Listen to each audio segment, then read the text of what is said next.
হৃদয় শান্তি প্রণয়ন করেছেন সেই মহানবীর আজকে জন্ম।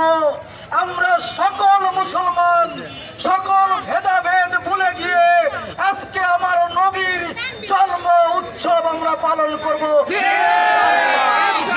আমি সেই সাথে বলবো, এই রিসালাতের সঙ্গে এই র্যালির সঙ্গে যারা আছেন, আমরা যে শান্তির নবী, প্রিয় নবী, আমরা প্রিয় নবীর উম্মত যারা, আমরা শৃঙ্খলায় বিশ্বাস করি, শান্তিতে বিশ্বাস করি, আমরা শান্তিপূর্ণভাবে র্যালি করে আমাদের আনন্দ উৎসব আমরা সিরাজগঞ্জবাসীকে জানিয়ে দেব।